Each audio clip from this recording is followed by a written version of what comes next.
નમસ્કાર મિત્રો, આજે વરસાદ આવવાનો ખેડૂતો માટે સમાચાર. વીજળી થશે અને વરસાદ થશે. આજે વરસાદ આવવાનો છે, સાવધ રહેજો. નમસ્કાર મિત્રો, હું અંબાલાલ પટેલ, મારી પોતાની ચેનલમાં તમારું સ્વાગત છે. મિત્રો, આજે ગુજરાતમાં અત્યારે સક્રિય વરસાદી સિસ્ટમનો જોર વધતું જોવા મળી રહ્યું છે અને આજનો દિવસ ગુજરાત માટે ખાસ ભારે રહી શકે છે.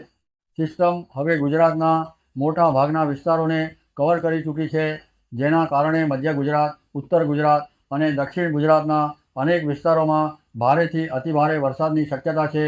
કેટલાક વિસ્તારોમાં ભારે વરસાદને કારણે નીચાણવાળા વિસ્તારોમાં પાણી ભરાવા, રસ્તાઓ પર પાણી ફરી વળવા અને નદી નાળામાં પાણીનું સ્તર વધવા જેવી સ્થિતિ પણ સર્જાઈ શકે છે. હવામાન વિભાગની આગાહી મુજબ કેટલાક સ્થળોએ 4 થી 5 ઇંચ અને અમુક સેન્ટરોમાં તેનાથી પણ વધુ વરસાદ નોંધાઈ શકે છે.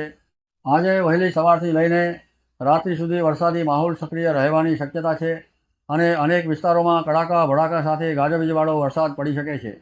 સિસ્ટમની વાત કરીએ તો તેનો પ્રભાવ ગુજરાત અને રાજસ્થાન તરફ જોવા મળી રહ્યો છે અને મધ્ય ગુજરાતના દાહોદ, ગોધરા, પંચમહાલ, મહીસાગર, વડોદરા અને છોટા ઉદેપુર તરફ વરસાદનું જોર વધારે રહી શકે છે. મધ્ય ગુજરાતના આ વિસ્તારોમાં ભારે વરસાદની સાથે સ્થાનિક સ્તરે અતિભારે વરસાદ પણ પડી શકે છે. અમદાવાદ, ગાંધીનગર, આણંદ, ખેડા, નડિયાદ, ડાકોર, કપડવંજ, બાલાસિનોર, વિરમગામ અને આસપાસના વિસ્તારોમાં પણ આજે સારા વરસાદની શક્યતા છે. ઉત્તર ગુજરાતની વાત કરીએ તો સાબરકાંઠા, અરવલ્લી અને મહેસાણા તરફ વરસાદનું જોર વધતું જોવા મળી શકે છે. મહેસાણા, અંજા, વસંગર, વડનગર, સિદ્ધપુર, ખેરાલુ, કડી, માણસા, પ્રાંતિજ, હિંમતનગર, ઈડર, ખેડબ્રહ્મા, અંબાજી, પાલનપુર અને આસપાસના વિસ્તારોમાં મધ્યમથી ભારે વરસાદની શક્યતા છે. બનાસકાંઠા અને પાટણના કેટલાક વિસ્તારોમાં આજે વરસાદનું જોર પ્રમાણમાં ઓછું રહી શકે છે, પરંતુ આવતીકાલે 12 ઓગસ્ટથી ઉત્તર ગુજરાતમાં વરસાદનું જોર વધવાની શક્યતા છે. દક્ષિણ ગુજરાતની વાત કરીએ તો સુરત, નવસારી, વલસાડ, ડાંગ, તાપી, નર્મદા, ભરૂચ અને ડેડિયાપાડા સહિતના વિસ્તારોમાં આજે ગાજવીજ સાથે ભારે વરસાદ પડી શકે છે. ખાસ કરીને દક્ષિણ ગુજરાતના કેટલાક વિસ્તારોમાં ધોધમાર વરસાદની સ્થિતિ સર્જાઈ શકે છે. સૌરાષ્ટ્ર અને કચ્છમાં આજે મોટા પાયે ભારે વરસાદની શક્યતા ઓછી છે. જોકે જૂનાગઢ, ગીર સોમનાથ, પોરબંદર, દ્વારકા, જામનગર અને મોરબીના દરિયાકાંઠાના વિસ્તારોમાં છૂટાછવાયા ઝાપટા પડી શકે છે. આવતીકાલે 12 ઓગસ્ટથી સૌરાષ્ટ્રના કેટલાક વિસ્તારોમાં પણ વરસાદનું પ્રમાણ વધવાની શક્યતા છે.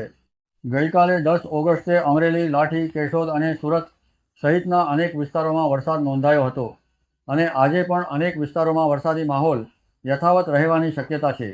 આગામી 12 અને 13 ઓગસ્ટે ગુજરાતના મધ્ય અને ઉત્તર ભાગોમાં વરસાદનું જોર વધુ રહી શકે છે, જ્યારે 14 અને 15 ઓગસ્ટ આસપાસ સિસ્ટમ ધીમી પડતાં કેટલાક વિસ્તારોમાં વરસાદમાં ઘટાડો થઈ શકે છે.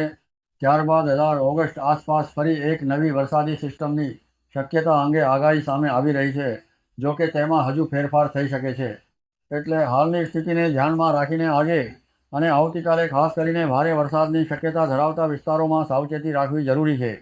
મિત્રો, તમારા વિસ્તારમાં આજે વરસાદ કેવો રહેશે અને તમારા ગામમાં વરસાદ પડવાની શક્યતા છે કે નહીં તે જાણવા માટે આ અપડેટને અંત સુધી જુઓ અને તમારા ગામનું નામ કોમેન્ટમાં જરૂર લખજો.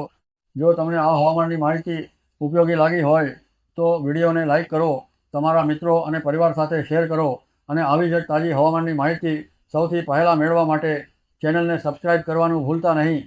ધન્યવાદ. જય માતાજી, જય દ્વારકાધીશ.